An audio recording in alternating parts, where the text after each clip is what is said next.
जय श्री कृष्ण।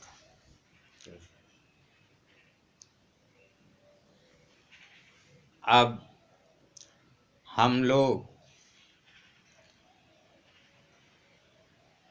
जो भगवान की वाणी गीता है,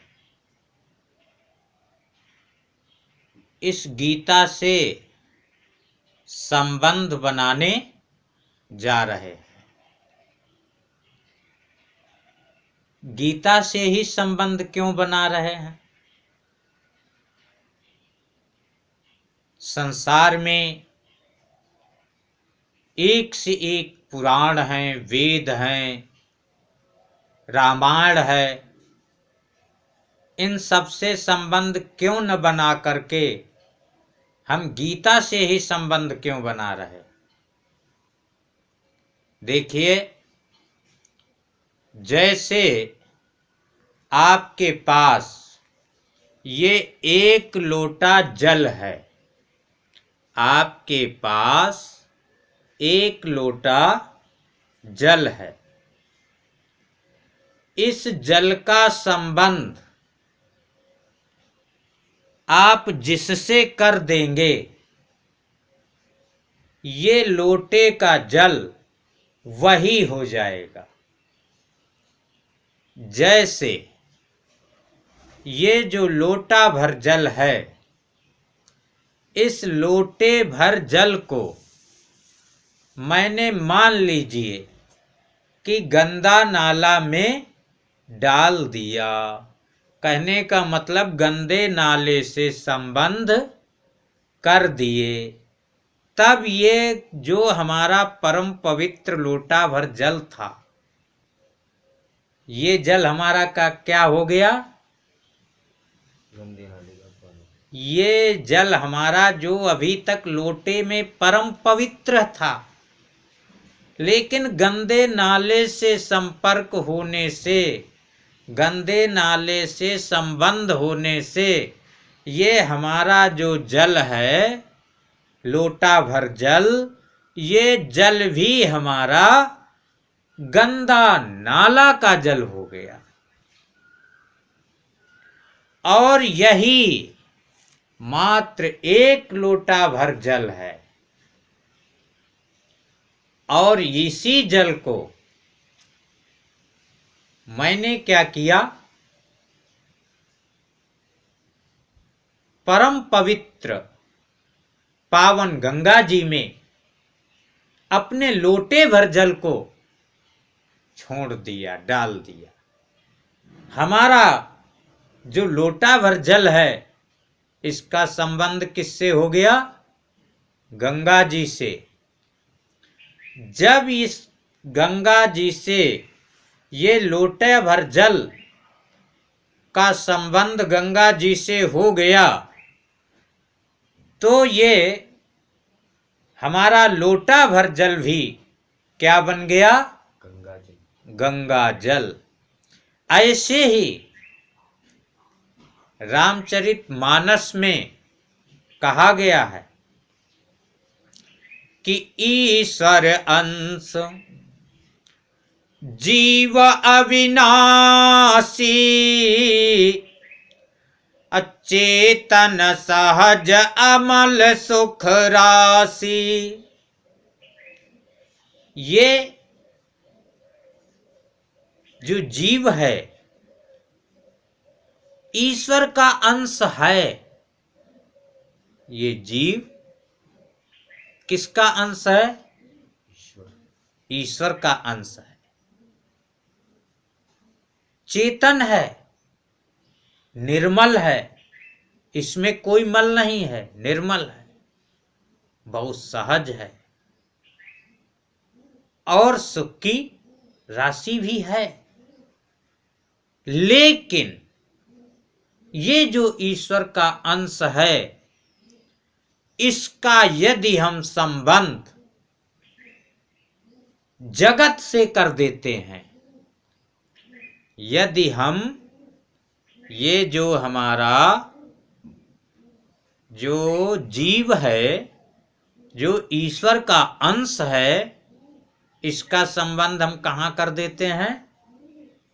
जग से, संसार से। तो संसार कैसा है? संसार नाशवान है। संसार नाशवान है। रोज देखते हैं, आज अमुक का जन्म हुआ और आज अमुक चला गया।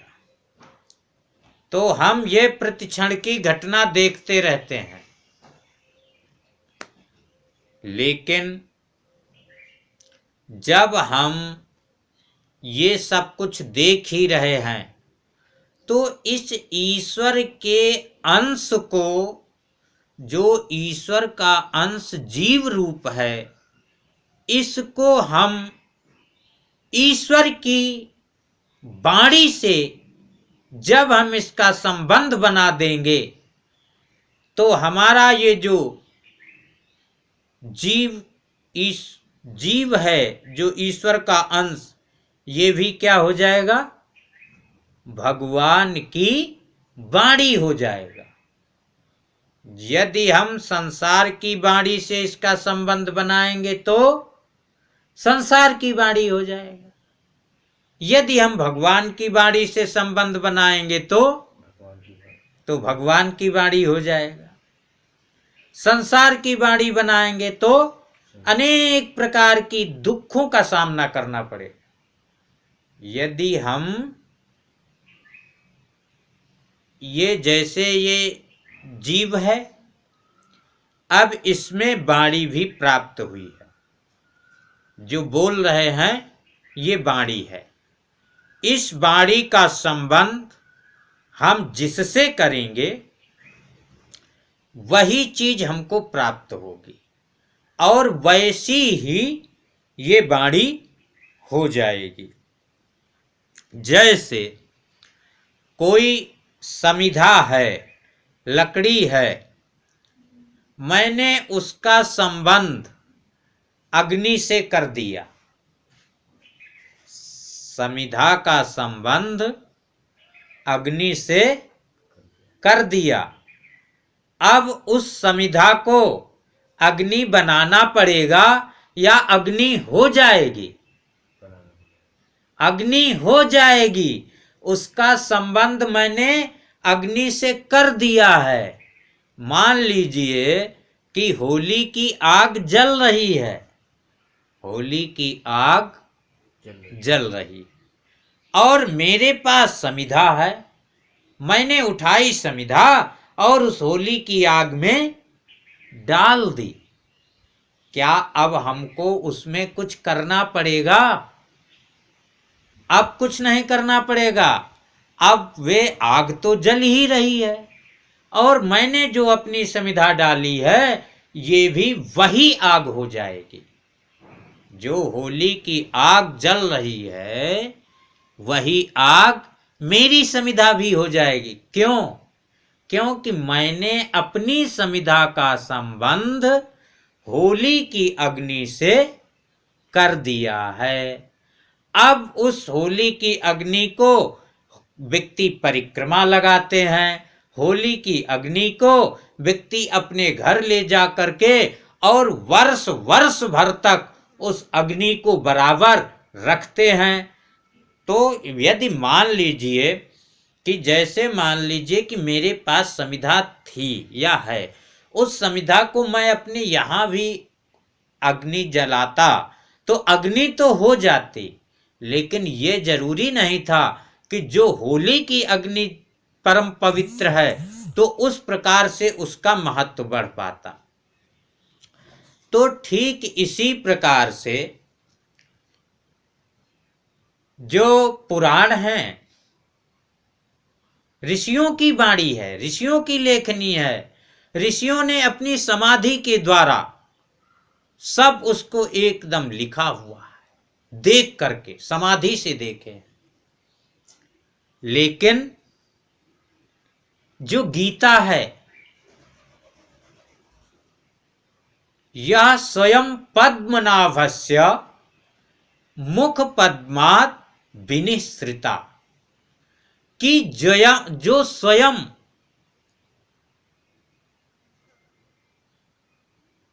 भगवान श्री कृष्ण के मुख से निकली है।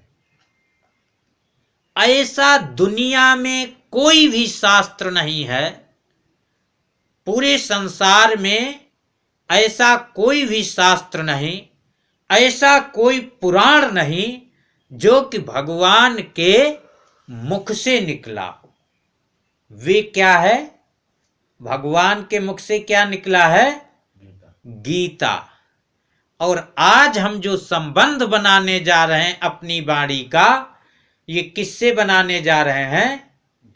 गीता से। और ये गीता भगवान की वाणी है। देखिए, हम कोई भी पुस्तक लिखते हैं तो सबसे पहले मंगलाचरण करते हैं। मंगलाचरण क्यों करते हैं? हम मंगलाचरण इसलिए करते हैं क्योंकि मंगलाचरण का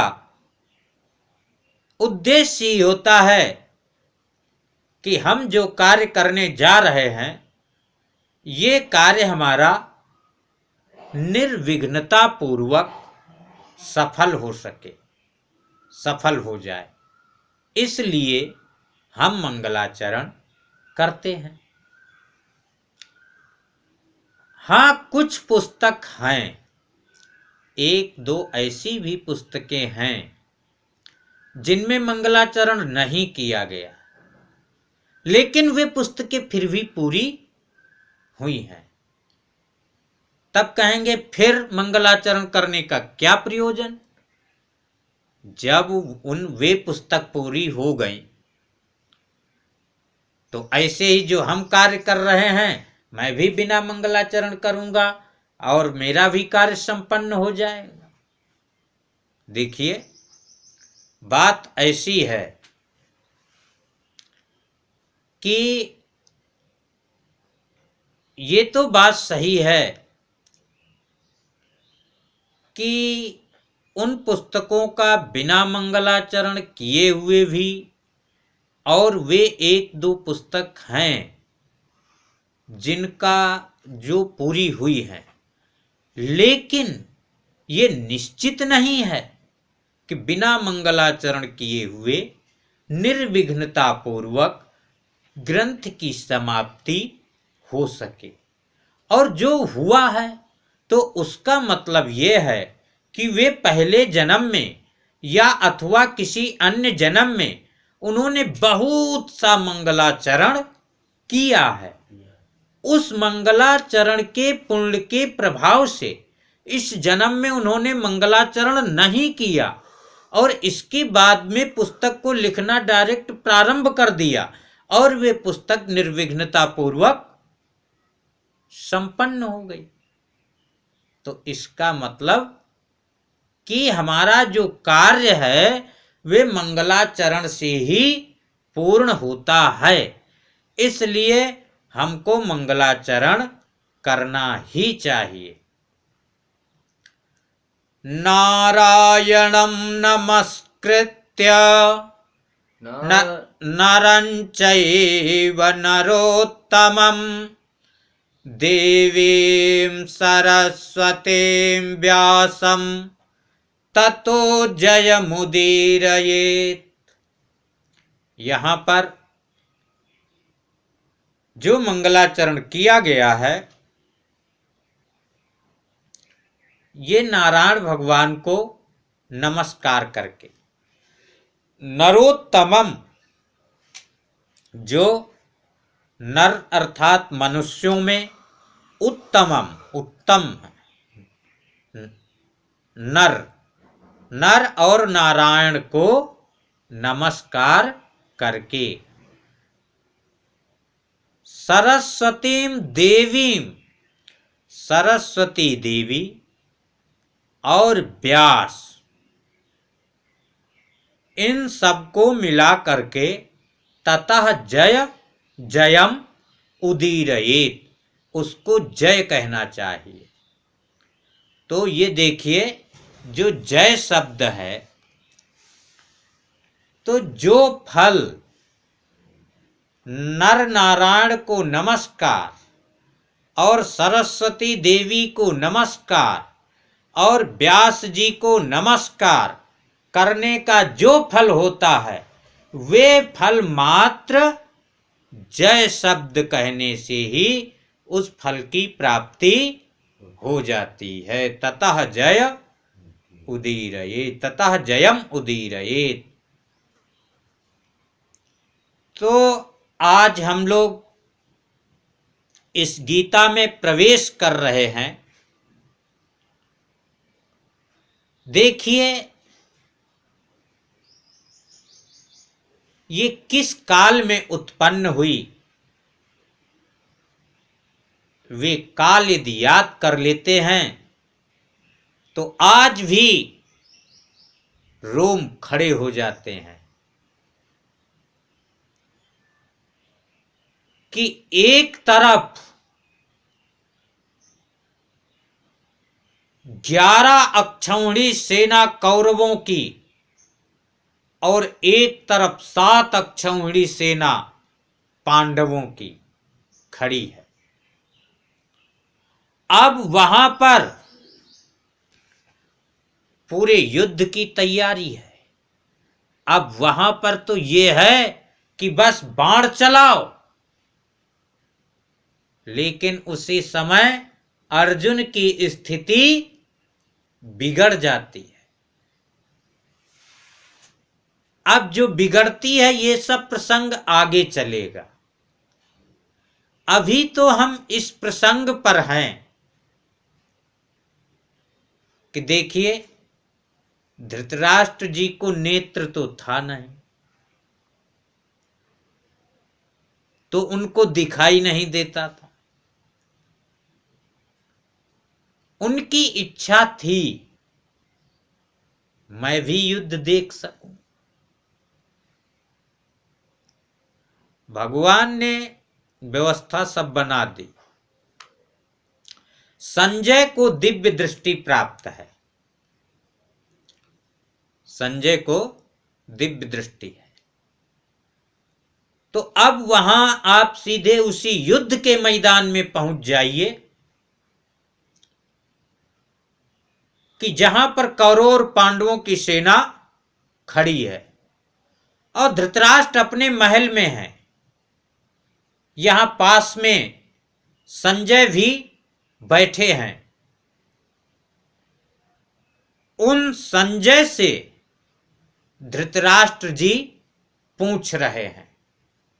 क्या पूछ रहे? तो धृतराष्ट्र उवाच, धृतराष्ट्र जी बोले। क्या बोले? धर्मक्षेत्रे कुरुक्षेत्रे समवेता युयुत्सवः मामकाः पांडवाश्चैव किमकुर्वत संजय। धर्मक्षेत्रे कुरुक्षेत्रे समवेतायुत्सवः धर्मक्षेत्रे कुरुक्षेत्रे धर्मक्षेत्रे कुरुक्षेत्रे। अब यहां पर यह ध्यान देना है कि देखिए धर्म क्षेत्र नहीं बोलना है। धर्म क्षेत्र बोलेंगे तो वहां पर यदि छड़ी वाला छा होता तो धर्म क्षेत्र बोलते, लेकिन यहां पर कक्षा वाला छा है। जो का और पेट चिरा वाला सा मिलकर के ये छा बनता है। इस छा को कैसे बोलेंगे? धर्मक्षेत्रे कुरुक्षेत्रे धर्मक्षेत्रे कुरुक्षेत्रे धर्मक्षेत्रे कुरुक्षेत्रे धर्मक्षेत्रे कुरुक्षेत्रे कुरुक्षेत्रे कुरुक्षेत्रे। कुरुक्षेत्र नहीं बोलना है। कुरु कुरुक्षेत्रे कुरुक्षेत्रे धर्मक्षेत्रे कुरुक्षेत्रे धर्मक्षेत्रे कुरुक्षेत्रे समवेतायुयुत्सवः समवेतायुयुत्सवः युयुत्सवः युयुत्सवः मामकाः पाण्डवाश्चैव मामकाः पाण्डवश्चैव मामकाः मामकाः मामकाः पाण्डवाश्चैव मामकाः पाण्डवाः काः दीर्घ मामकाः पाण्डवाश्चैव मामकाः पाण्डवश्चैव वश्चैव नहीं वाश्चैव मामकाः पाण्डवाश्चैव मामकाः पाण्डवाश्चैव मामकाः पाण्डवाश्चैव किमकुर्वत सञ्जय किं कुर्वत सञ्जय किमकुर्वत सञ्जय किं कुर्वत सञ्जय धर्मक्षेत्रे कुरुक्षेत्रे समवेतायुयुत्सवः धर्मक्षेत्रे कुरुक्षेत्रे समवेतायुयुत्सवः ध्यान दें धर्मक्षेत्रे कुरुक्षेत्रे समवेतायुयुत्सवः धर्मक्षेत्रे कुरुक्षेत्रे समवेतायुयुत्सवः मामकाः पाण्डवाश्चैव किमकुर्वत सञ्जय मामकाः पाण्डवाश्चैव किं कुर्वत सञ्जयः संजय संजय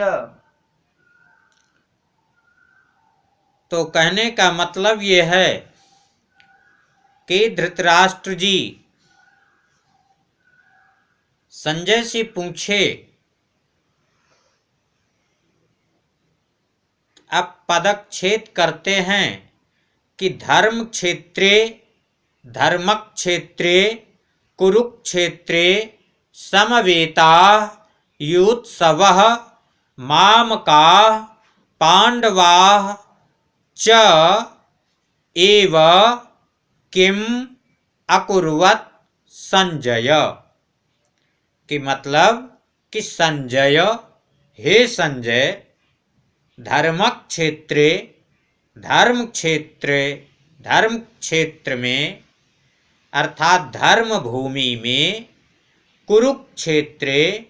कुरुक्षेत्र में समवेता माने एकत्रित हुए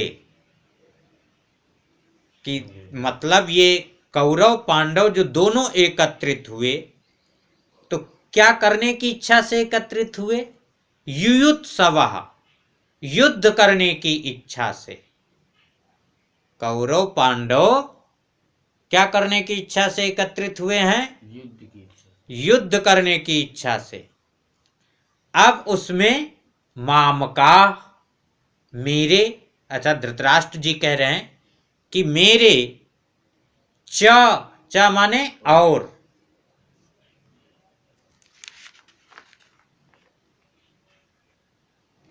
एव माने ही पांडवा यानी पांडु के पुत्रों ने अर्थात मामका देखिए पहले धृतराष्ट्र जी यहाँ पर मामका शब्द प्रयोग किए हैं क्योंकि मेरा हर समय पहले होता है क्यों उससे ममत्व है मेरे से ममत्व है इसलिए मामका फिर उसके बाद पांडवा यानी मेरे और पांडु के पुत्र ये जो एकत्रित हुए हैं क्या करने की इच्छा से युत्सवः युद्ध करने की इच्छा से तो अभी तक उन्होंने किम अकुर्वत क्या किया अर्थात ये लोग एकत्रित तो हुए कहां पर एकत्रित हुए? धर्मक्षेत्रे कुरुक्षेत्रे, धर्म क्षेत्र कुरुक्षेत्र में। समवेता युत्सवा, समवेता माने एकत्रित हुए, युत्सवा युद्ध करने की इच्छा से, मामका मेरे, पांडवा पांडु के पुत्रों ने, अभी तक किम अकुर्वत क्या किया।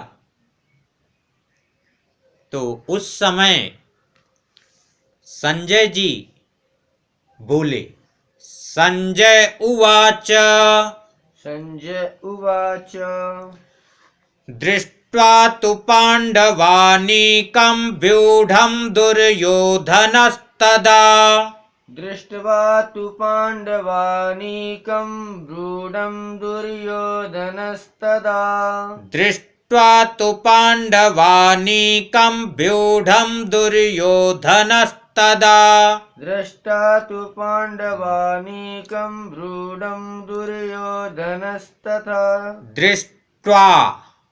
दृष्ट्वा तु पाण्डवानीकं व्यूढं दुर्योधनस्तदा, दृष्ट्वा तु पाण्डवानीकं व्यूढं दुर्योधनस्तदा, दृष्ट्वा आधाता है, दृष्ट्वा दृष्ट्वा दृष्ट्वा तु पाण्डवानीकं व्यूढं दुर्योधनस्तदा, दृष्ट्वा तु पाण्डवानीकं व्यूढं दुर्योधनस्तदा, आचार्यमुपसंगम्य राजा वचनमब्रवीत्, आचार्यमुपसंगम्य राजा वचनमब्रवीत्, आचार्यमुपसंगम्य राजा वचनमब्रवीत्, आचार्यमुपसंगम्य राजा वचनमब्रवीत्, दृष्ट्वा तु पाण्डवानीकं व्यूढं दुर्योधनः तदा आचार्यम् उपसंगम्य राजा वचनम् अब्रवीत्। तदा माने उस समय, राजा दुर्योधन कि राजा दुर्योधन ने व्यूढम व्यूढाकार पांडवानीकम पांडवों की सेना को, अनीक माने सेना और पांडव माने पांडव, पांडवानीकम माने पांडवों की सेना को, दृष्ट्वा दृष्ट्वा माने देख करके, कि राजा दुर्योधन ने उस समय पांडवों की व्यूहाकार सेना को देख करके, इतना हो गया। तू आचार्यम, आचार्यम माने द्रोणाचार्य, कि वहां पर आचार्य कौन है? द्रोणाचार्य जी। उपसंगम्य, उपसंगम्य माने उनके पास जाकर के, आचार्य द्रोणाचार्य जी के पास, मतलब दुर्योधन द्रोणाचार्य जी के पास जाकर के, और वचनम अब्रवीत, वचन बोला। कुल मिलाकर के दुर्योधन ने जब पांडवों की व्यूहाकार सेना देखी, तब वे, जो कि कौरव पांडव दोनों के गुरु द्रोणाचार्य जी हैं, लेकिन फिर भी उस समय तो कौरवों के पक्ष से द्रोणाचार्य जी वहां पर हैं, तो इसलिए दुर्योधन द्रोणाचार्य जी के पास जाकर के और इस प्रकार से वचन बोला। क्या बोला है कि पश्यैतां पांडुपुत्रान् पुत्राणामाचार्य महतीं चमूम् पश्येतां पाण्डुपुत्राणामाचार्यमहतीं चमूम् महतीं चमूम् महतीं चमूम् पश्यैतां पाण्डुपुत्राणाम् आचार्य महतीं चमूम् पश्येतां पाण्डुपुत्राणामाचार्यमहतीं चमूम् महतीं नहीं महतीं महतीं चमूम् वैसे शुद्ध पुत्राणाम बोलेंगे फिर आचार्य बोलेंगे पुत्राणाम कि पश्यैतां पांडुपुत्राणाम आचार्य महतीं चमूम। आजकल के पाठ की दृष्टि में माचार्य लिखा गुरुजी तो वे यही बात मैं बतला रहा हूं कि माँ जो है ये हलंत है, आचार्य उसमें आ मिल गया बड़ा आ तो क्या बन गया माचार्य हो गया। जब क्योंकि श्लोक का नियम होता है कि माधुर्यम अक्षरद व्यक्ति ही, कि जब हम पाठ करते हैं तो पाठ में कैसा हो मधुरता हो, अक्षर स्पष्ट हो, पद तच्छेदस्तु सुस्वरः, पद का छेद हुआ हो यानी अलग अलग पद हुआ हो। तो एक पद इसमें पुत्राणाम तक बनता है और दूसरा पद आचार्य महतीम चमूम बनता है।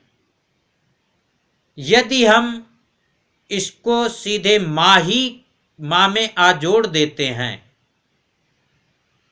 तब फिर पद छेद नहीं हो पाता है। इसलिए पश्यैतां पाण्डुपुत्राणाम् आचार्य महतीं चमूम्। पश्येतां पाण्डुपुत्राणाम् आचार्य महतीं चमूम्। अब इसमें आगे आचार्य बोलिए ना, आचार्य बोले हाँ। पश्येतां पाण्डुपुत्राणाम् पुत्राणाम जब राम तक बोलेंगे तब आगे आचार्य बचता है। तो गुरुदेव इसमें जो माँ लगा दे राम में तो रामे ही तो माँ है, वे आगे आ है, इसलिए उस माँ में आ मिलने से ये माँ पूरा हो गया। अच्छा, नहीं तो माँ हलंत है। अच्छा। पश्येतां पाण्डुपुत्राणाम् आचार्यं महतीं चमूम्। आचार्य महतीं चमूम्। आचार्य महतीं चमूम्। पश्यैतां पाण्डुपुत्राणाम् आचार्य महतीं चमूम्। पश्यैतां पाण्डुपुत्राणाम् आचार्य महतीं चमूम्। व्यूढां द्रुपदपुत्रेण तव शिष्येण धीमता। व्यूढां द्रुपदपुत्रेण तव शिष्येण धीमता। व्यूढां द्रुपदपुत्रेण तव शिष्येण धीमता। व्यूढां द्रुपदपुत्रेण तव शिष्येण धीमता। पश्यैतां पाण्डुपुत्राणाम् आचार्य महतीं चमूम्। व्यूढां द्रुपदपुत्रेण तव शिष्येण धीमता। पश्येतां पाण्डुपुत्राणाम् आचार्य महतीं चमूम्। व्यूढां द्रुपदपुत्रेण तब शिष्येण धीमता तव शिष्येण धीमता तब शिष्येण धीमता पश्य एतां पाण्डुपुत्राणाम् आचार्य महतीं चमूं व्यूढां द्रुपदपुत्रेण तव शिष्येण धीमता। आचार्य माने हे आचार्य, दुर्योधन द्रोणाचार्य जी से कह रहा है, कह रहा आचार्य कि हे आचार्य जी, तव तव माने तुम्हारे, लेकिन गुरु जी के लिए कहेंगे तो तव माने आपके, धीमता धीमता माने बुद्धिमान, शिष्येण शिष्येण शिष्येण माने शिष्य, कि दुर्योधन द्रोणाचार्य जी से कह रहा है कि आपके बुद्धिमान शिष्य द्रुपद पुत्रेण, वे कौन आपका बुद्धिमान शिष्य? द्रुपद का पुत्र। द्रुपद का पुत्र कौन? धृष्टद्युम्न। द्रुपद का पुत्र धृष्टद्युम्न के द्वारा व्यूढाम, यानी पांडवों के सेनापति कौन है? धृष्टद्युम्न। और वे धृष्टद्युम्न किसके पुत्र हैं? द्रुपद के। तो उन धृष्टद्युम्न के द्वारा देखिए व्यूढाम, जो व्यूहाकार सेना खड़ी हुई है,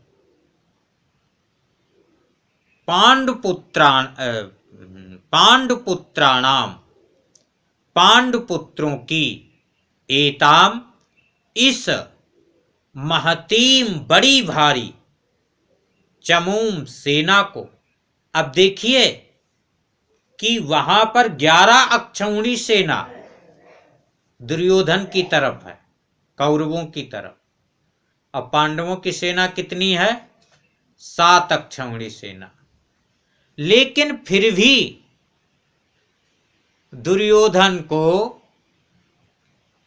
कौन बड़ी सेना दिखाई दे रही है? पांडवों की।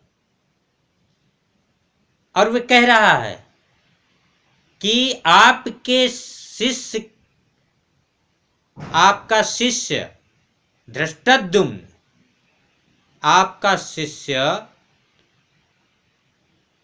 धृष्टद्युम्न के द्वारा देखिए कितनी बड़ी सेना व्यूहाकार में जो खड़ी है, कितनी बड़ी सेना,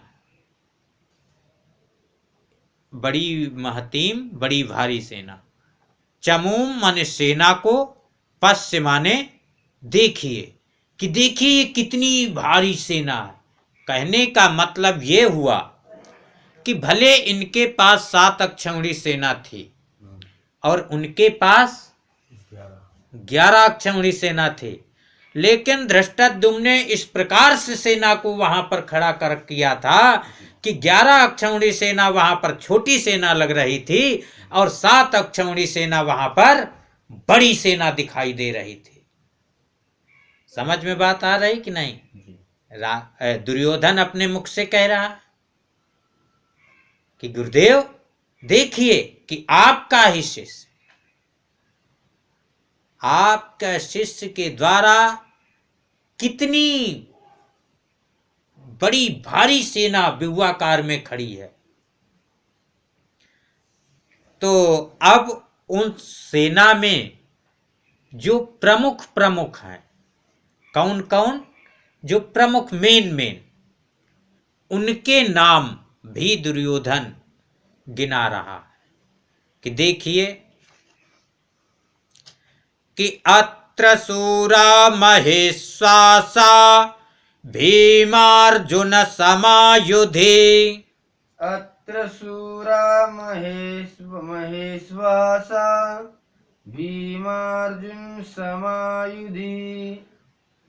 युधानो विराटश्च द्रुपदश्च महारथः युधानो विराटश्च द्रुपदस्य महारथः धृष्टकेतुश्चेकितानः काशीराजश्च वीर्यवान् दृष्टकेतुश्च केतानः चेकितानः दृष्टिकेतुश्च केतानः धृष्टकेतुश्चेकितानः काशीराजश्च वीर्यवान् धृष्टि नहीं धृष्ट दृष्टकेतुश्च केतानः चेकितानः दृष्टकेतुश्च केतानः काशीराजश्च वीर्यवान् काशीराजस्य वीर्यवान् पुरजित् कुन्तिभोजश्च पुरजित् कुन्तिभोजश्च शैब्यश्च नरपुङ्गवः शैवश्च नरपुङ्गवः शैब्यश्च नरपुङ्गवः शैवश्च शैब्यश्च शैव्यश्च नरपुङ्गवः नरपुङ्गवः युधामन्युश्च विक्रान्त युधामन्युश्च विक्रान्त उत्तमौजाश्च वीर्यवान् उत्तमोजाश्च वीर्यवान् सौभद्रो द्रौपदेयाश्च सौभद्रो द्रुपदेयाश्च सौभद्रो द्रौपदेयाश्च सौभद्रो द्रौपदेयाश्च सर्व एव महारथाः सर्व एव महारथाः सर्व एव महारथाः सर्व एव महारथाः अत्र शूरा महेश्वासा भीमार्जुन समाः युधि युधानः विराटः च द्रुपदः च महारथः धृष्टकेतुः चेकितानः काशीराजः च वीर्यवान् पुरजित् कुन्तिभोजः च शैब्यः च नरपुङ्गवः युधामन्युः च विक्रान्तः उत्तमौजाः च वीर्यवान् सौभद्रः द्रौपदेयाः च सर्वे एव महारथा। अत्र माने यहाँ पर, मतलब इस सेना में, किस सेना में? पांडवों की सेना। महेश्वासा, महा माने बड़ा, और ईसु माने बाण, कि बड़े बड़े धनुष बाण वाले। च माने तथा, उसी प्रकार या और। युधि माने युद्ध में।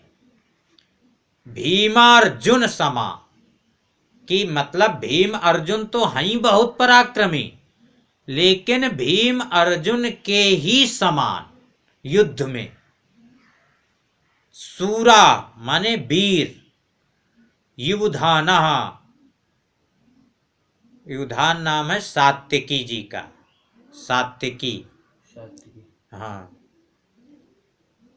च माने और, यानी ये जो नाम हम यहाँ पर बताएंगे या बता रहे हैं, ये भीम और अर्जुन के ही समान युद्ध में पारंगत है। यानी इनको और भीम अर्जुन को दोनों में कोई अंतर नहीं है। विराट, विराटा विराट, च और, महारथा महारथी, द्रुपदा द्रुपद, धृष्टकेतु धृष्टकेतु, च माने और, चेकिताना चेकितान, ये वहाँ राजाओं के नाम हैं, ये पांडवों की सेना में जो खड़े हैं। च और ये कैसे बलवान हैं? भीम अर्जुन के समान। वीरवान माने बलवान। काशीराजा काशीराज, पुरजित कुंती भोज। और नरपुंगवः, नर माने मनुष्य, पुंगवः माने श्रेष्ठ, मनुष्यों में श्रेष्ठ। शैव्यः, शैव्य। विक्रांतः माने पराक्रमी। युधामन्यु, युधामन्यु। च माने और। वीर्यवान माने बलवान। उत्तमौजा, उत्तमौजा। सौभद्रा, सौभद्रा माने सुभद्रा के पुत्र कौन थे? अभिमन्यु। च इसी प्रकार और। द्रौपदेयः, द्रौपदी के पुत्र।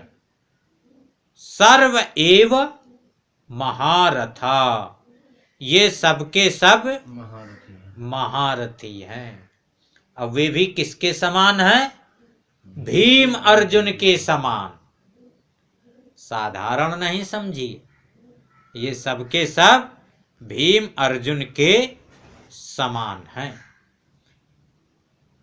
तो यहां पर दुर्योधन ने पहले तो पांडवों की सेना में जो भीम अर्जुन के समान बल रखने वाले हैं उनके नाम गिनाए हैं, और उसमें भी ये सभी के नाम नहीं यहां पर गिनाए गए हैं। उसमें जो प्रमुखों में भी प्रमुख हैं, जो मेन में जो मेन है, मात्र उनका नाम दुर्योधन ने लिया है। वे भीम और अर्जुन से के ही समान हैं। अब इसके बाद में दुर्योधन अपनी सेना का भी वर्णन करेगा, और ये वर्णन आप अगले वीडियो में श्रवण करेंगे। और इस भगवान की वाणी का संबंध आप भी अपने कानों से और अपनी वाणी से इसका संबंध बना लीजिए, जिससे क्या होगा कि आपकी वाणी भी भगवत वाणी बन जाएगी। जैसे बताया गया कि लोटा भर जल जब गंगा जी के जल में मिला तो क्या बन गया? गंगा जल बन गया। तो ठीक इसी प्रकार से आपकी वाणी जब भगवान की गीता की वाणी से, भगवान की वाणी से जब इसका संबंध हो जाएगा तो आपकी वाणी भी भगवान की वाणी बन जाएगी। जय श्री कृष्ण। जय श्री कृष्ण। जय श्री कृष्ण।